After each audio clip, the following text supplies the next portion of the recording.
Então vamos lá, pessoal. Hoje a gente vai estar falando sobre as principais patologias, tá bom? Que levam o paciente a ser internado dentro de uma UTI.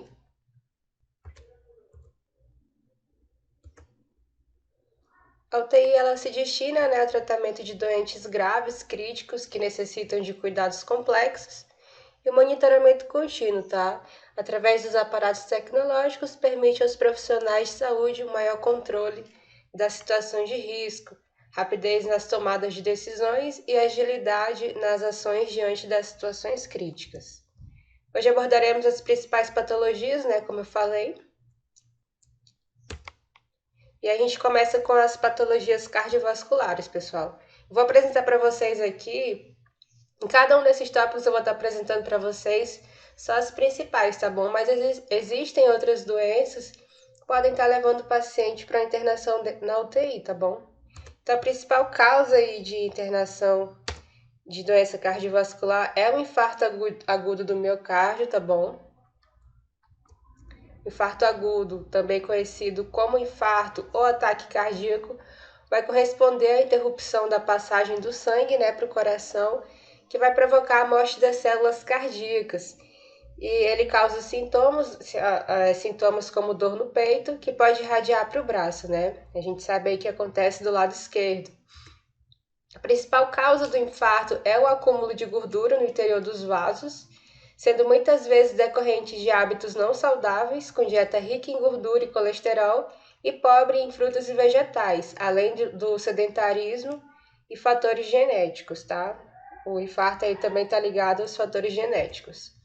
O diagnóstico é feito pelo cardiologista por meio de exames físicos, clínicos, laboratoriais, e o tratamento é feito com o objetivo de desobstruir a artéria e melhorar a circulação sanguínea, tá? E aí alguns fatores que podem estar aumentando as chances de uma pessoa ter um infarto, né, pessoal? É aquilo que a gente já conhece, né, tão mais incomum, né? Obesidade, tabagismo, sedentarismo, aquilo que eu falei da dieta, né, ali rica em gordura, colesterol, pobre em fibras, né, pobre em frutas e vegetais, sendo esses fatores denominados fatores de riscos modificáveis pelo estilo de vida. Né, a gente vai ter a questão da a idade, raça, gênero, masculino, né? Os homens, eles são mais, têm essa predisposição maior a ter um infarto, né? As condições genéticas são considerados os fatores de risco não modificáveis.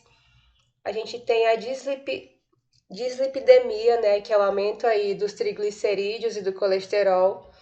A gente vai ter a hipertensão, enfim, ele está falando aqui que são fatores modificáveis por drogas, né? Ou seja, que podem ser solucionados por meio de uso de medicamentos, né? O paciente vai estar tratando isso daí, a hipertensão, a questão do colesterol, com a terapia medicamentosa, e vai estar tendo aí uma ajuda nessa questão cardiológica. O sintoma mais característico do infarto agudo do miocárdio é a dor em forma de aperto no peito, tá, pessoal? Aperto no coração. Vai ocorrer do lado esquerdo, tá? Que pode ou não estar associado a outros sintomas como tontura, né? O paciente pode ou não sentir esses outros sintomas, né? Tontura, mal-estar, enjoo, suor frio, palidez. Vai ter a sensação de peso no estômago ou a sensação de queima no estômago, né? A queimação. Vai ter uma sensação de aperto na garganta, vai sentir dor na axila esquerda ou no braço esquerdo. Assim que os primeiros sintomas surgem, é importante chamar o SAMU, pois o infarto pode resultar em perda de consciência, já que é a diminuição do suprimento sanguíneo para o cérebro. O tratamento inicial para o infarto agudo do miocárdio é realizado desobstruindo o vaso através da angioplastia ou através de uma cirurgia designada por ponte de safena, que também é conhecida por bypass, que é o bypass cardíaco, né? Ou revascularização do miocárdio.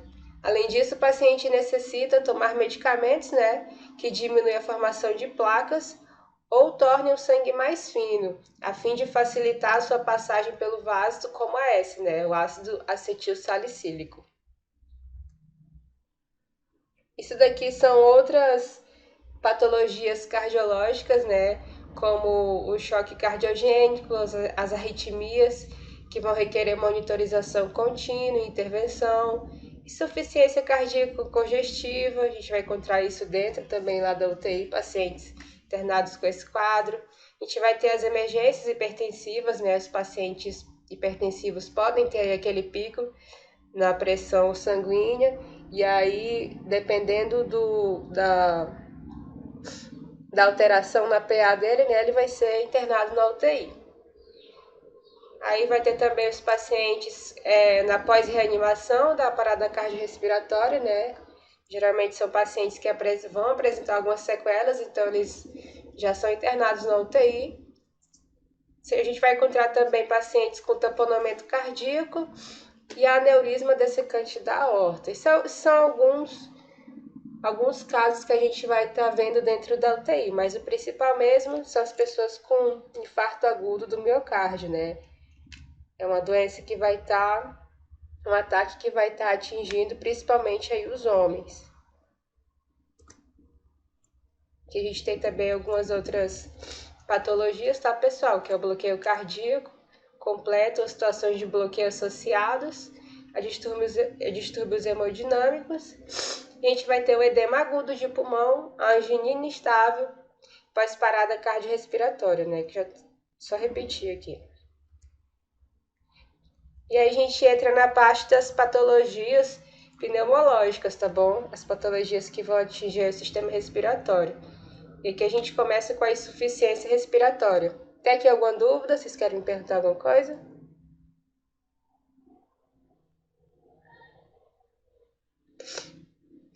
Então vamos lá. A insuficiência respiratória é uma síndrome na qual os pulmões apresentam dificuldade, né, para fazer as trocas gasosas normais, não conseguindo oxigenar adequadamente o sangue ou não sendo capaz de eliminar o excesso de dióxido de carbono, ou ambos, né? Pode estar acontecendo as duas coisas. Deixa eu resumir isso aqui para vocês entenderem de uma forma melhor. A insuficiência, que é considerada essa síndrome, né? O pulmão vai ter dificuldade, pessoal, de estar oxigenando de uma forma adequada o sangue, né? Ou seja, quando o paciente for fazer o exame, a taxa de oxigênio desse paciente vai estar em queda, né? Vai estar bem baixa. E pode acontecer de a taxa de dióxido de carbono estar alta. Pode acontecer uma das coisas ou pode acontecer as duas coisas, tá bom? Isso vai estar evidenciando aí a insuficiência respiratória desse paciente. É um dos primeiros sinais, né? Quando for feito o exame, tanto o oxigênio quanto o dióxido de carbono vão estar apresentando essas taxas aí. Quando isso acontece, a pessoa pode desenvolver sintomas como intensa falta de ar, aquoazulada, né, pessoal, que é a cianose nos dedos, e um cansaço excessivo. Existem dois tipos principais de insuficiência respiratória: a insuficiência respiratória aguda e a insuficiência respiratória crônica, tá? A aguda, ela surge assim de repente. Ela surge de forma repentina devido à obstrução das vias respiratórias, pode ser devido a um acidente de trânsito, abuso de drogas ou um acidente vascular cerebral. Já na insuficiência respiratória crônica, ela vai estar surgindo ao longo do tempo, né, do paciente ali, ao longo da vida do paciente, devido a outras doenças crônicas, como a doença pulmonar obstrutiva crônica, né, que é o DPOC, que vai estar impedindo a realização de atividades diárias, como subir escadas, ele vai sentir falta de ar, enfim. É uma doença que vai se desenvolver ao longo dos anos se ele tiver uma outra doença base, né? Mas a causa mais comum de se ver na UTI é a insuficiência respiratória aguda, tá bom? É essa que surge repentinamente. A gente vê mais isso aqui, essa daqui. A insuficiência respiratória tem cura quando o tratamento é iniciado imediatamente no hospital. E por isso é importante ir ao pronto-socorro quando surgem os primeiros sintomas, né, que são sinais de falta de ar. Além disso, nos pacientes crônicos, a insuficiência respiratória pode ser evitada com o tratamento da doença de base, né? No caso, no slide anterior, a gente viu que, por exemplo, pode ser uma DPOC, e aí com o tratamento dessa DPOC, nesse paciente crônico, né, a insuficiência pode estar sendo evitada. Os sintomas da insuficiência respiratória podem variar de acordo com a causa, assim como os níveis de oxigênio e de dióxido de carbono no corpo. No entanto, os sintomas mais comuns vão incluir a sensação de falta de ar, peles, lábios e unhas cianóticas, né? Vão ficar ali mais aquela cor azulada. A respiração rápida, né? O paciente vai ficar com a frequência respiratória alterada. Ele vai ficar taquipneico, tá, pessoal? Vai ter uma confusão mental, cansaço excessivo, sonolência, os batimentos cardíacos vão ficar irregulares. Então, toda uma série de sintomas que vão estar demonstrando que o paciente pode estar com insuficiência respiratória, ok? Esses sintomas podem ir surgindo lentamente, no caso da insuficiência respiratória crônica, ou aparecer de forma intensa, de um momento para o outro, como é o caso da insuficiência respiratória aguda.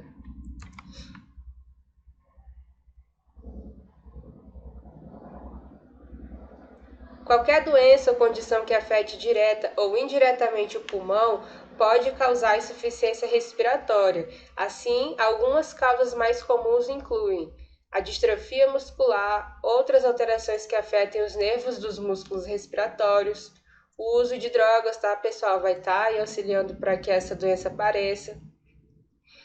Doenças pulmonares, como eu já falei, né, DPOC, asma, pneumonia, embolia, a inalação de fumaças e outros agentes irritantes podem estar aí afetando de forma direta ou indireta esse pulmão, tá bom? E causar insuficiência respiratória.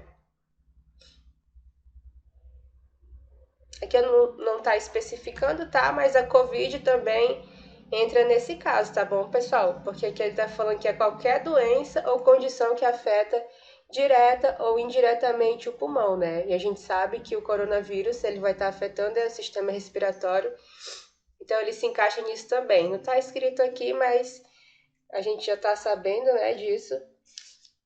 Até abrir parênteses aqui, a nova variante, pessoal, que tá vindo da Índia, em alguns casos, eu não sei se é em todos, né? Não foi confirmado ainda, mas os casos apresentados, essa nova variante, ela não está atingindo somente o sistema respiratório, tá bom? Ela está atingindo principalmente o fígado. Então, tem pacientes que estão sendo infectados pela variante da Índia e não apresenta nada no sistema respiratório, simplesmente vai apresentando um problema no fígado e aí vai ocorrendo as complicações, tá bom? Mas isso é algo que a gente vai ver só mais pra frente. Para fazer o tratamento da insuficiência respiratória, é preciso estabilizar o paciente, oferecendo oxigênio por máscara e monitorando seus sinais vitais. E dependendo da causa dos sintomas, iniciar um tratamento mais específico. No entanto, nos casos de insuficiência respiratória crônica, o tratamento deve ser feito diariamente com remédios para tratar o problema de base, que pode ser DPOC, né, como já foi falado, e evitar o surgimento de sintomas, como falta de ar intensa, que coloquem em perigo a vida do paciente. E aqui a gente vai falar um pouquinho da DPOC, né? Ela é essa doença base para quem tem a insuficiência respiratória crônica. Também é uma das causas, um dos motivos de estar internando pacientes na UTI, tá bom, pessoal? Vocês vão encontrar alguns pacientes assim. E o que é a DPOC, né? A DPOC, essa sigla, né, significa doença pulmonar obstrutiva crônica. Ela é caracterizada pela obstrução da passagem do ar pelos pulmões, né? O pulmão ficou obstruído e o ar não consegue passar pelos pulmões. Vai ser provocada geralmente pela fumaça do cigarro e de outros compostos nocivos, né? Isso acontece bastante com quem é fumante, tanto o fumante ativo quanto o passivo, tá bom? Pode estar desenvolvendo esse quadro. A doença se instala depois que há um quadro persistente de bronquite ou efizema pulmonar. No caso, pessoal, da bronquite, vai ocorrer uma inflamação nos pulmões, tá bom? E ali no efizema pulmonar vai ocorrer a destruição dos alvéolos, né? Que são as estruturas que promovem as trocas gasosas no pulmão. É um quadro perigoso porque, além do potencial para interromper a respiração de vez, diminui a circulação de oxigênio no sangue e vai disparar substâncias inflamatórias pelo corpo todo. O risco de infarto e AVC dobra, e os portadores podem ainda sofrer com fraqueza muscular, raciocínio prejudicado e até ficarem mais sujeitos à depressão. Daí, né, a gravidade dessa doença para o paciente ter que ser internado dentro da UTI. É um quadro realmente perigoso. E aqui são os sintomas, né? A tosse, o pigarro, falta de ar, fadiga, aquele muco, excesso, secreção em excesso, né? E além disso, pessoas com essa doença podem ter infecções respiratórias mais frequentemente, né? Aquela pessoa que vai estar sempre ali com algum problema respiratório, o que pode piorar ainda mais os sintomas, né? Com mais falta de ar e secreção, situação que é chamada de DPOC exacerbado, que é um quadro aí muito mais grave da DPOC. Para tratar a DPOC, é fundamental abandonar o cigarro. Esse aqui é o primeiro passo, tá bom, pessoal? Porque não adianta o paciente querer iniciar um tratamento para DPOC e continuar fumando, né? Não faz sentido.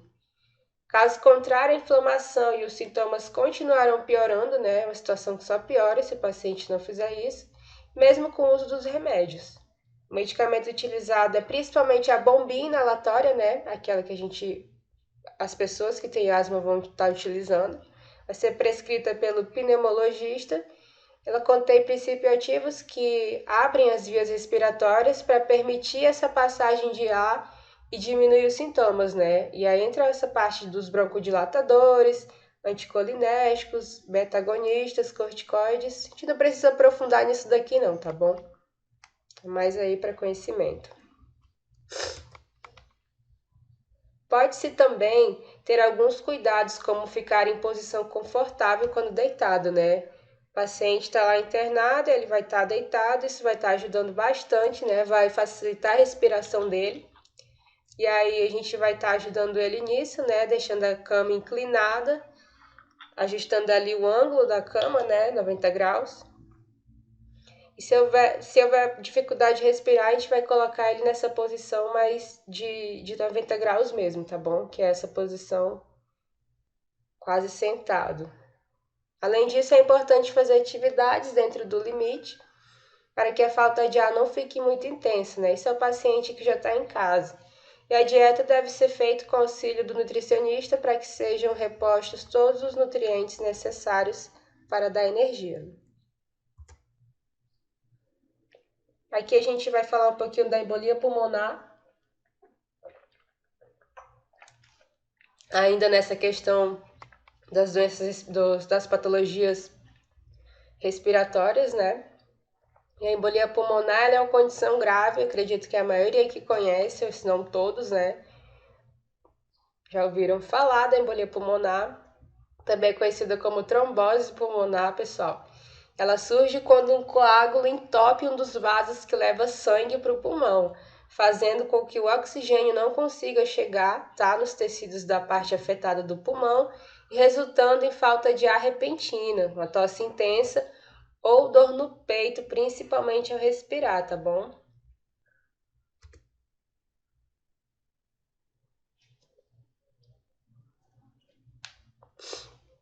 A embolia pulmonar pode levar ao aparecimento de sinais e sintomas à medida que há maior alteração da circulação sanguínea e do fornecimento de oxigênio, sendo os principais, né, sintomas. A sensação repentina de falta de ar, né? De repente começa aquela falta de ar.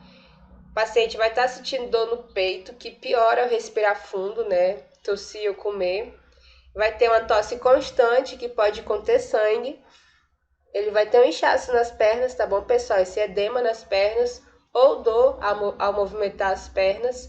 Vai ter uma pele pálida, fria, cianótica, tá bom? Ele vai ter a sensação de desmaio ou até mesmo ele vai chegar a desmaiar. vai ficar com confusão mental, principalmente em idosos, é um sintoma que aparece principalmente em idosos.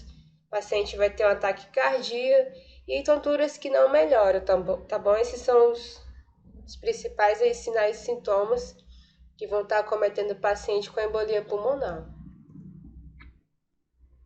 Aqui são as causas, né, da embolia, que são a falta de atividade física, né, em algumas cirurgias também pode estar ocorrendo a embolia. Acredito que vocês já ouviram falar de casos, né, de pacientes que fazem cirurgia. A gente ouve muito falar isso em cesariana, né? As meninas devem saber mais.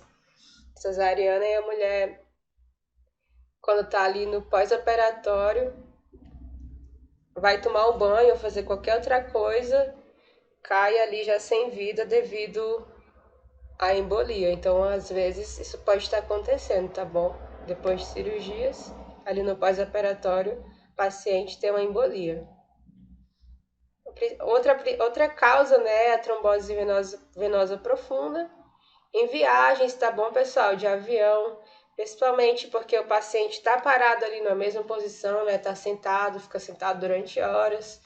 Se o paciente tiver uma predisposição, ele vai estar desenvolvendo ali em certas altitudes, né, que o avião chega, tem uma mudança de pressão, né? E essa mudança de pressão vai alterar algumas coisas do nosso organismo, podendo levar aí esse paciente que tem uma predisposição a estar desenvolvendo a embolia.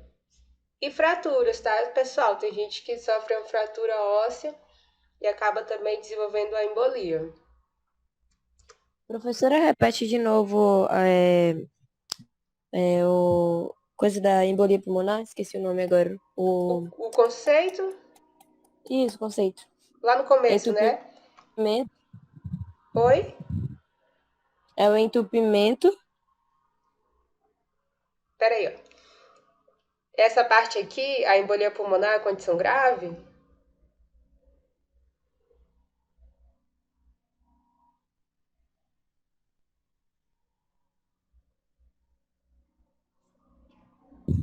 Não estou conseguindo ouvir.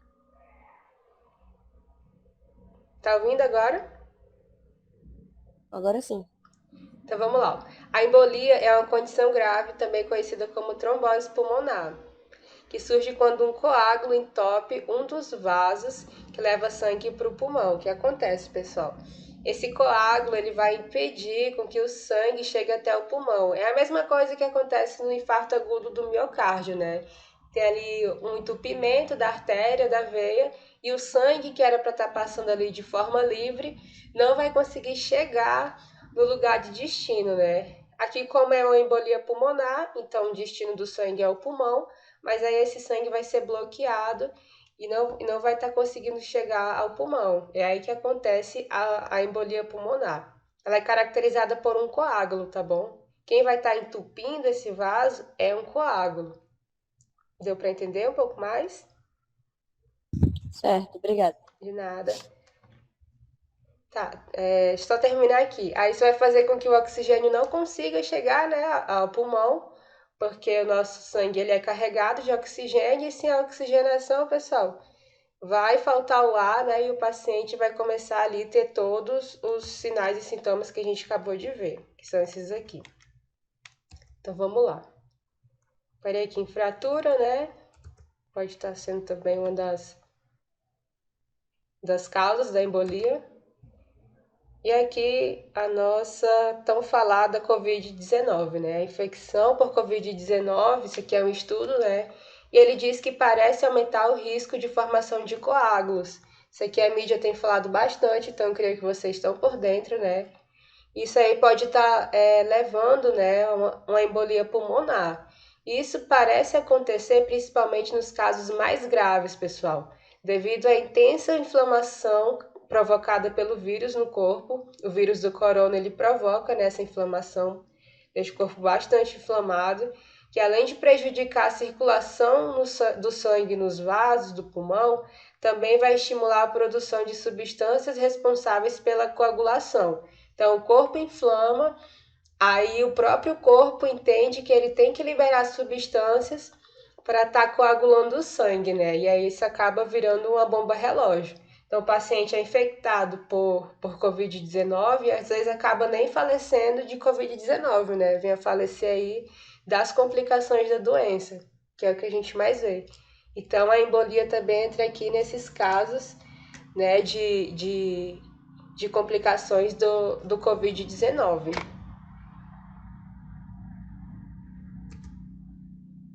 Aqui a gente tem um tratamento, né, para embolia pulmonar, que ele inclui a realização de oxigênio-terapia, né? O paciente vai estar fazendo ali uso de oxigênio.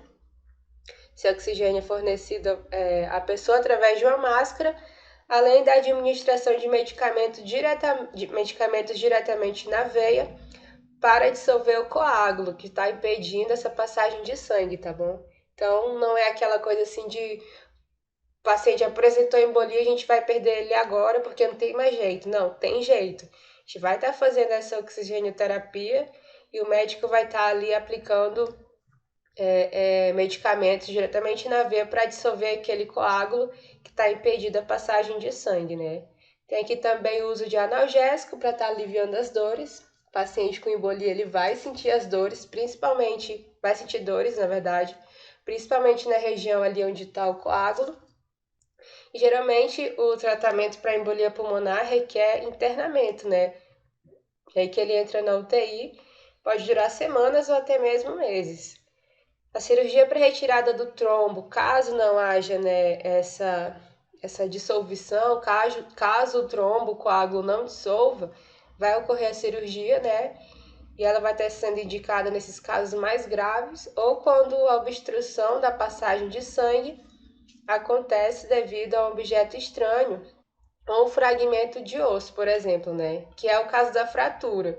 O paciente fraturou um osso e aí ali por dentro, né, não tem como saber, saiu um fragmento ali de osso e foi parar na corrente sanguínea. Esse fragmento de osso pode estar causando, né, um entupimento da veia da artéria e vai estar causando essa embolia. Tem aqui alguma dúvida? Querem perguntar alguma coisa?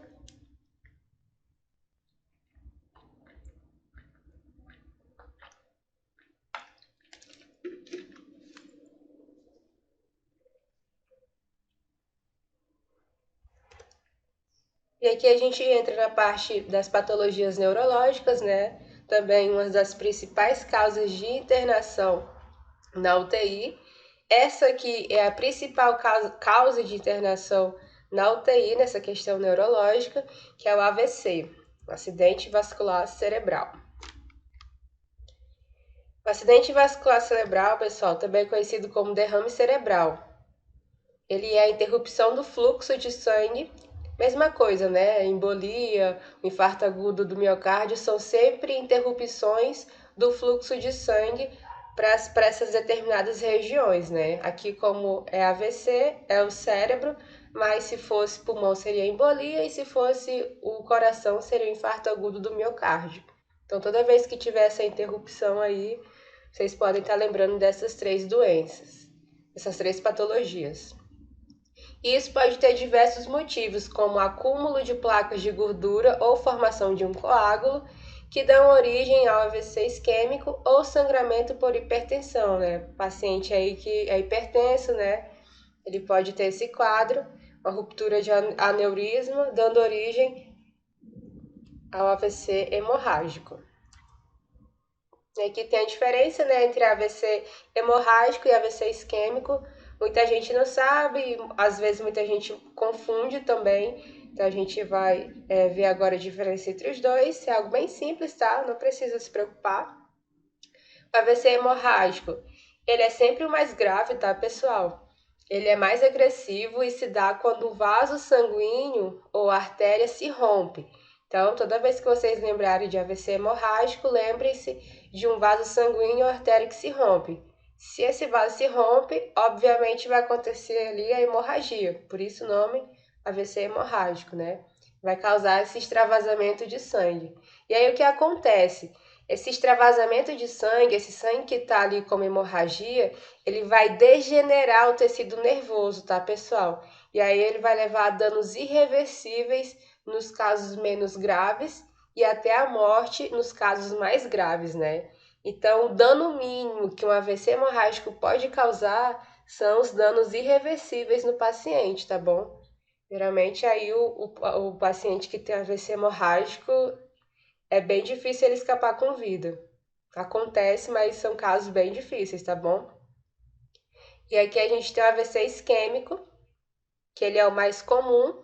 Ele pode ocorrer quando há um entupimento do vaso sanguíneo por acúmulo de placas de gordura, né, em suas paredes, ou por um coágulo entupir o vaso e impedir o fluxo de sangue, né? O AVC isquêmico ele já parece um pouco mais com a embolia e com o infarto agudo do miocárdio, né? Que tem essas mesmas causas aí de entupimento do vaso, de acúmulo de placa, de gordura, né, no interior do vaso. São três doenças aí bem parecidas, essa questão de como funciona, né? Então, essa parte é bem tranquila, AVC hemorrágico é o mais grave, é só lembrar de hemorragia, tá bom? E o AVC isquêmico, ele é o mais comum, é esse entupimento da artéria ou do vaso, tá bom? Vai impedir o fluxo de sangue.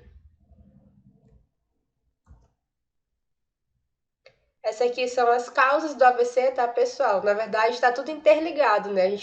Todas as vezes que a gente vê essas causas aqui, a gente vai estar vendo sempre na maioria das vezes a gente vai estar sempre vendo as mesmas causas, que são aqueles velhos hábitos ruins que o ser humano adquire, né? E que vai estar levando a uma dessas condições patológicas. Aqui nesse caso do AVC, o tabagismo, a alimentação, o sedentarismo, hipertensão arterial, colesterol, diabetes, os cardiopatas, né? Pessoas com doenças cardiovasculares têm uma tendência maior a estar desenvolvendo AVC, pessoas que utilizam, fazem uso, né, das drogas ilícitas, e também o AVC pode estar acontecendo por causa de traumatismo crânioencefálico, né? Geralmente pacientes que têm aí politraumatismo, né, tem um traumatismo craniano, devido principalmente a acidentes, né, automobilísticos, eles vão estar desenvolvendo um AVC hemorrágico, que é o mais grave. Essa hemorragia aí dentro do vaso. O AVC, pessoal, não tem cura, tá bom? Entretanto, pode ser prevenido em grande parte dos casos, ou quando acontece, é possível investir em tratamentos para melhorar o quadro e a reabilitação para deixar menos sequelas, tá bom? Além disso, é possível que o corpo se recupere de boa parte ou totalmente dos sintomas e dificuldades que surgem com o AVC, e que também depende de um acompanhamento com o neurologista e da realização de uma reabilitação com fisioterapeuta, terapia ocupacional, atividade física também vai estar ajudando bastante, uma nutrição balanceada e um fonoaudiólogo. Assim, mesmo que as sequelas do AVC não diminuam ou recuperem rapidamente, é possível melhorar a qualidade de vida da pessoa que convive com essa situação. Então, o paciente seguindo esse passo a passo aí de todos esses acompanhamentos, ele tem uma boa chance de recuperação, tá bom? Apesar do AVC não ter a cura, né? Aqui a gente tem outras doenças. Professora, Oi. o isquêmico é aquele que tem aqueles sinais, né? Eu acho que são 4 sinais que apresenta, que pode ser irreversível. Leva no hospital e eles dão uma AS infantil, não é? Isso, porque o isquêmico ele parece muito com infarto, só que o infarto ele acontece no coração e o AVC ele acontece na cabeça, né? Então ele é bem parecido, vai estar esses sintomas aí referentes ao infarto vão estar sendo vistos no AVC, tirando essa parte da dor do lado esquerdo, né, do braço, da axila, no tórax, mas esses sinais e sintomas aí mais parecido com infarto agudo do miocárdio vai estar também sendo um pouco parecido aí com AVC isquêmico, tá bom? Ok. Então vamos lá. Aqui são outras patologias neurológicas, tá bom, pessoal, que vocês podem estar encontrando dentro da UTI. A doença vascular cerebral aguda, com alteração do nível de consciência, o trauma crânioencefálico grave, né, que é o traumatismo craniano. Como eu falei naquela hora, a gente vê muito essa relação a pacientes, né, que sofreram acidentes automobilísticos, pacientes que sofrem quedas também, eles podem estar apresentando traumatismo craniano. Com isso, eles podem também estar apresentando hemorragia subaracnoide aguda, né? Isso aqui é parecido com AVC, a hemorragia subaracnoide aguda, mas não é AVC, tá bom? Geralmente acontece quando os pacientes também têm esse trauma aqui de crânio. Aí a parte subaracnoide, que é uma região do cérebro, uma membrana, tecido, ela sofre hemorragia. E aí o paciente tem que ser internado dentro da UTI, porque também é bem grave. Vão encontrar pacientes com meningite, tá bom, pessoal? Pode ser que encontrem. E a hipertensão intracraniana. Coma metabólico, hemorragia intracraniana, pós-operatório do sistema nervoso central. Então, o paciente foi fazer uma cirurgia do sistema nervoso central, né? Ele precisou estar fazendo a cirurgia no crânio. Enfim, ele vai sair desse pós-operatório e vai direto para a UTI, tá bom? Pessoas com epilepsia vão estar lá dentro também. E pacientes que apresentem quadro de vasoespasmo. E aqui a gente tem as internações por farmacologia ou por ingestão de overdose. Farmacologia por ingestão ou overdose, desculpa. Aqui essa questão de farmacologia por ingestão são aqueles pacientes que tentam algumas vezes, né, o suicídio por fármacos, né, vão tomar ali medicamentos, vários remédios para tentar tirar a vida, e também os pacientes que podem estar utilizando drogas ilícitas e combinar com a overdose. A gente vai estar encontrando esses pacientes lá. Esses pacientes, pessoal, eles são estáveis na sua hemodinâmica, né? São pacientes com estabilidade hemodinâmica. E o estado hemodinâmico, ele é composto pelas variáveis, né? O que são as variáveis? São os valores de pressão arterial, né? Aquele valor lá que a pressão arterial apresenta. É um paciente estável nessa área. Ele tem adequação dos fluxos vasculares também estável e perfusão sistêmica. E aí, um desequilíbrio em qualquer uma dessas variáveis pode levar o paciente a um quadro de instabilidade hemodinâmica. Isso aqui vai acontecer de forma frequente com essas pessoas, tá bom?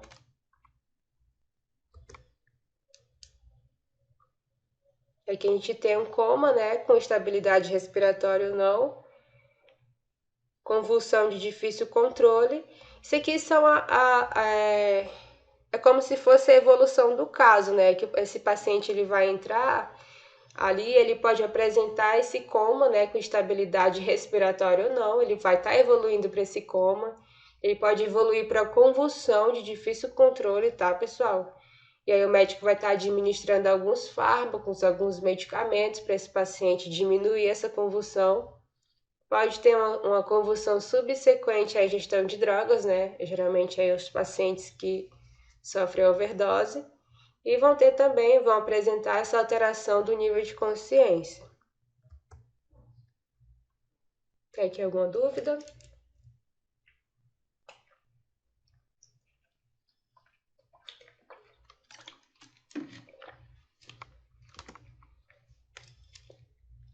E aqui a gente entra na parte das patologias gastroenterológicas, tá bom? Todas essas patologias que acometem o sistema gastrointestinal.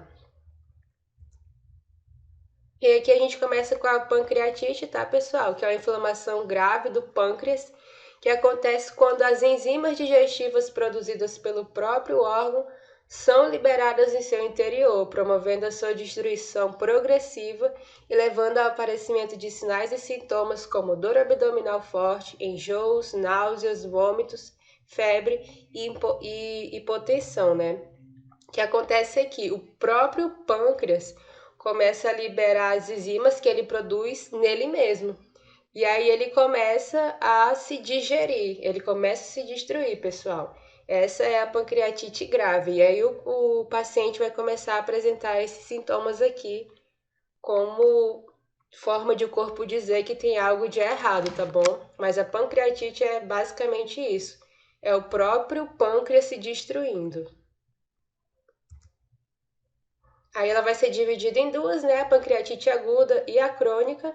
Vocês vão encontrar dentro da UTI mais a pancreatite aguda, a pancreatite crônica vai estar. Vocês vão encontrar mais em pacientes idosos, tá, pessoal? Mas aí, quando você encontrar uma pessoa um pouco mais jovem, ela vai estar com essa pancreatite aguda. Ela vai acontecer de forma repentina e tem duração relativamente curta, né? Ela acontece assim, bem rápido, do nada. A pessoa não está esperando e de repente é acometida com a pancreatite. E a pancreatite crônica, que os sintomas pioram ao longo do tempo, né? Podendo causar danos permanentes e tornando o tratamento mais difícil, mais complexo. Esses são os sintomas da pancreatite, tá, pessoal? No caso, a crônica pode ser reversível, né?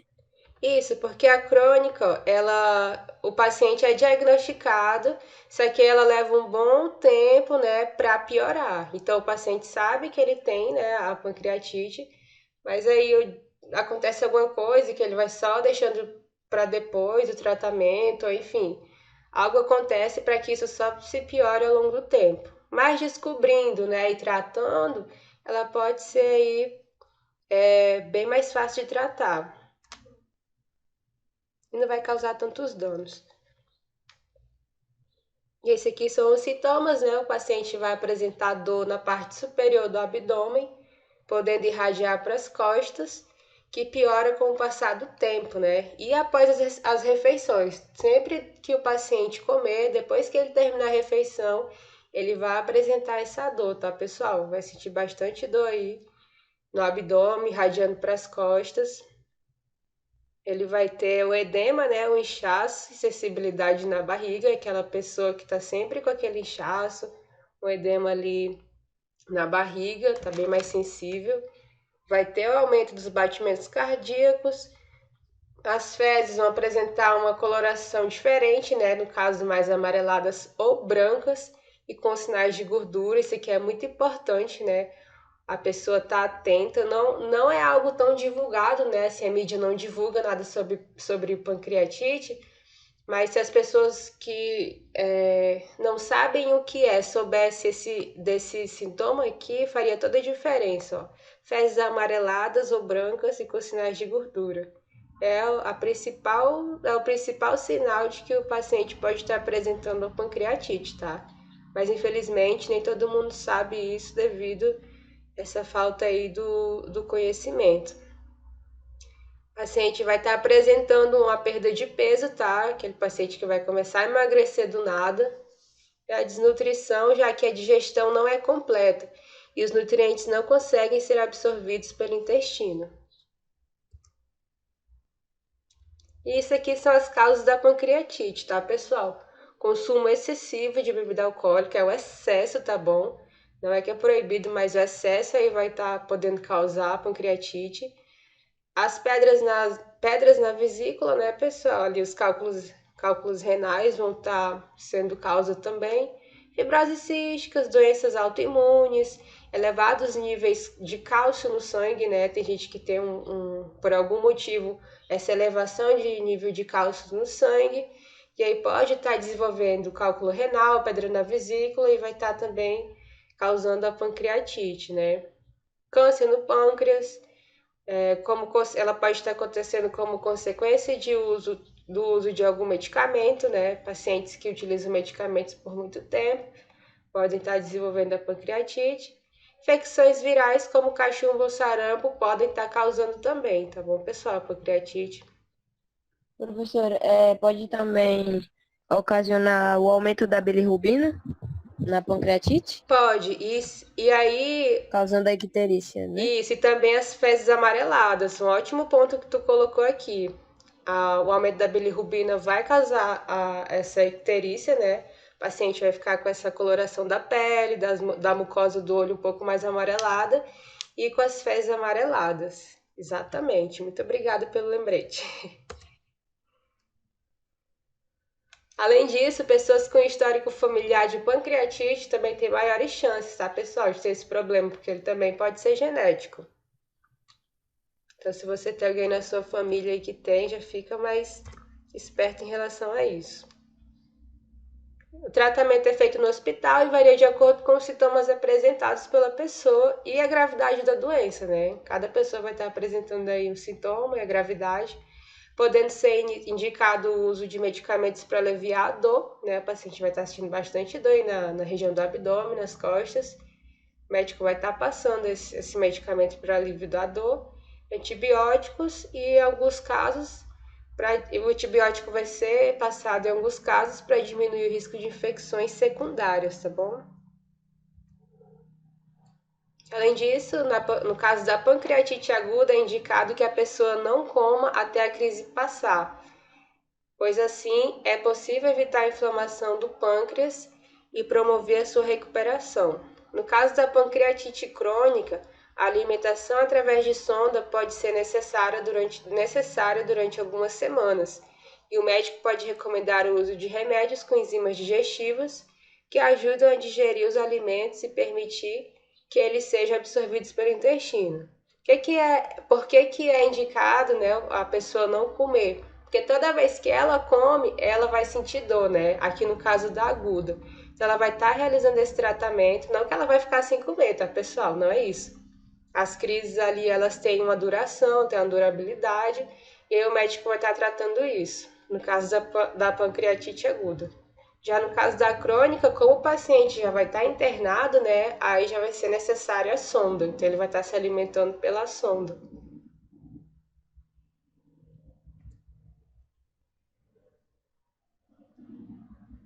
Isso aqui são outros casos, tá, de patologias em UTI, que é hemorragia digestiva, dessa parte digestiva, né, do sistema gastrointestinal.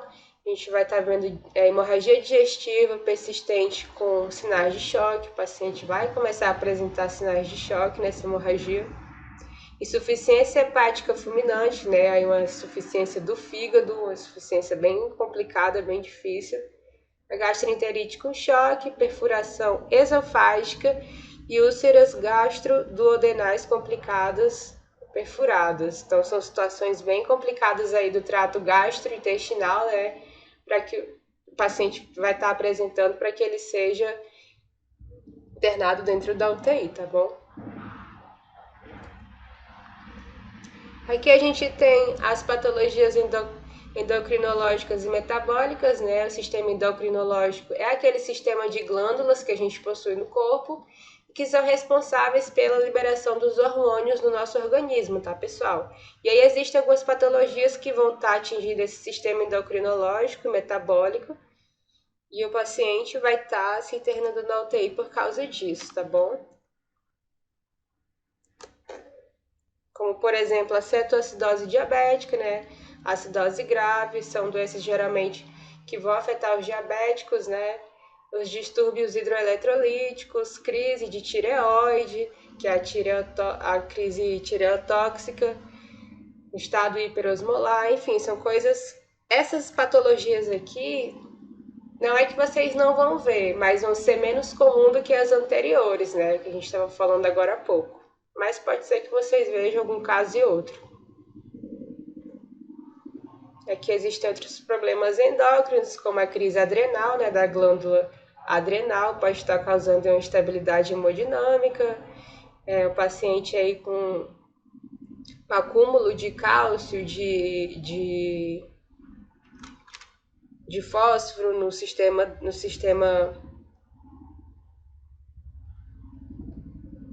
endocrinológico, esqueci a palavra aqui, tá, pessoal? E aí vai estar causando uma gravidade nesse organismo e o paciente precisa ser internado na UTI. Aqui são os quadros, né, de pacientes que vêm do pós-operatório. Geralmente o paciente que vem do pós-operatório ele vai direto para a UTI, tá bom? Ele vai necessitar de uma monitorização hemodinâmica e suporte ventilatório, que o paciente que sai da cirurgia, né, ele vem do pós-cirúrgico, ele ainda é considerado um paciente grave, um paciente estável, né? O corpo ali está se adaptando aquilo que foi feito, né, no corpo, e aí a gente não sabe como o corpo vai reagir a tudo. Então o paciente fica lá na UTI até se estabilizar, ok?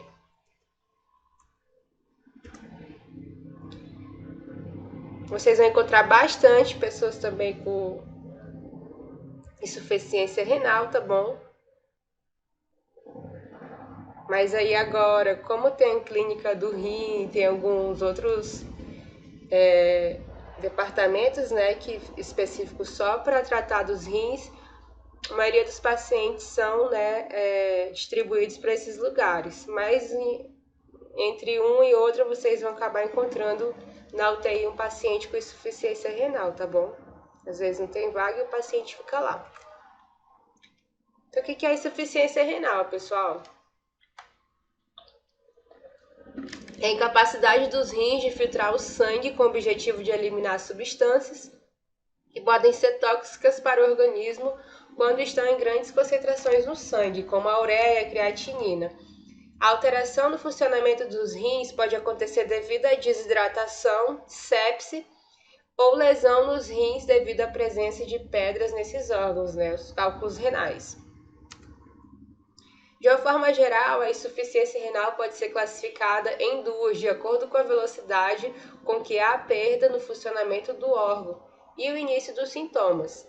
A primeira é a insuficiência renal aguda, que vai acontecer uma rápida redução da função renal, e a segunda é a insuficiência renal crônica, em que há uma perda gradual da função dos rins, levando ao surgimento de sintomas progressivos. Então, tudo que é renal é instantâneo, é aquela coisa rápida, né, pessoal? E tudo aquilo que é crônico é o que vai estar acontecendo ali ao decorrer do tempo, tem uma demora, né?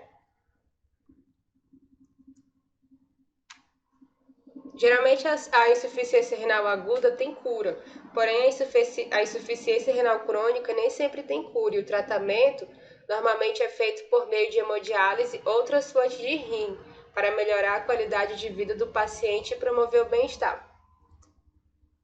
E aqui são os principais sintomas, né, que o paciente com insuficiência renal vai estar apresentando, que é a pouca quantidade de urina, né, a oligúria. Também na urina ele vai apresentar uma cor amarela escura, tá, pessoal? Quando ele for urinar, um cheiro forte, com espuma. Ele vai apresentar um cansaço frequente, sensação de falta de ar, dor na parte inferior das costas, que é a região onde se localiza os rins, né? Ele vai apresentar edema nas pernas e nos pés, né, esse inchaço. Ele vai apresentar hipertensão, febre superior a 39 graus, falta de apetite, náuseas e vômitos, cãibras, tremor, principalmente nas mãos. Ele vai sentir a dormência, né, o formigamento nas mãos e nos pés. E vai apresentar pequenos caroços na pele, tá bom? É um quadro bem grave, tá? Esses geralmente são sinais e sintomas que aparecem no paciente, também são sinais e sintomas graves. Inclusive também a COVID, né, tá? Nessa questão dos rins, ela atinge os rins. O paciente pode estar apresentando isso daí também, como consequência da COVID, por ela atacar também os rins. Que é a causa, né, da insuficiência renal, diminuição da quantidade do sangue no rim, lesão nos rins, interrupção de passagem de urina, asepse, tá, pessoal? Doença policística renal, uso de medicamentos e suplementos proteicos em excesso, né? Muita proteína em excesso pode estar causando uma crise renal e depois essa insuficiência renal.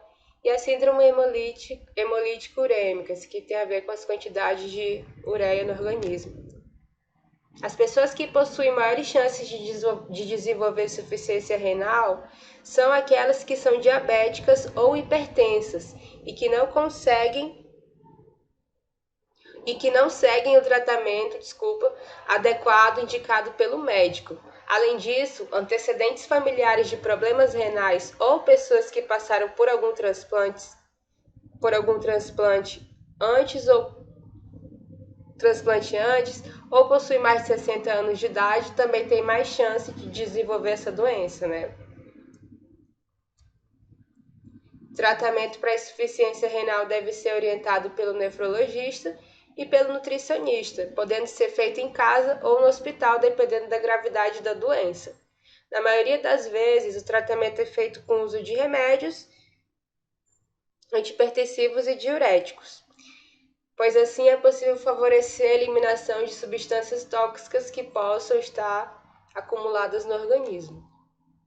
Nos casos mais graves, principalmente na insuficiência renal crônica, pode ser necessário realizar transporte de rim ou fazer hemodiálise, que é um procedimento que tem como objetivo filtrar o sangue, né? A gente já sabe aí disso tudo. E além disso, durante o tratamento para insuficiência renal, é importante que a pessoa siga uma alimentação indicada pelo nutricionista, que deve ser rica em carboidratos e pobre em proteínas, sal e potássio, pois assim é possível prevenir a sobrecarga no rim. E aqui a gente tem outras patologias, né, que vocês vão encontrar lá, que é o choque séptico por instabilidade hemodinâmica, uma lesão por choque elétrico, afogamento, hipotermia, né, distúrbios. A hipotermia vocês não vão encontrar muito não, tá, pessoal? Isso aqui é mais para região fria, mas é mais a título de informação. Distúrbios hemorrágicos complicados, né? Casos de pessoas com hemorragia complicada, vocês vão encontrar dentro da UTI. Os politraumatizados, que são geralmente os pacientes que foram acometidos de acidentes, né, automobilísticos, e entre outras. E aí, pessoal, a gente vai parar aqui no coronavírus, tá bom? Porque ainda tem mais um pouquinho de conteúdo, mas vai se estender muito e a gente vai ultrapassar o horário. Então a gente para aqui no coronavírus, segunda-feira a gente retorna nessa parte, tá bom? Qualquer coisa eu estou à disposição, qualquer dúvida é só falar comigo. Estou recebendo os trabalhos até hoje, eu coloquei o horário lá no grupo, né? Se não me engano eu botei também. Até antes da meia-noite, às 23h59. E eu espero vocês novamente segunda-feira, tá bom? Obrigado pela participação e até a próxima.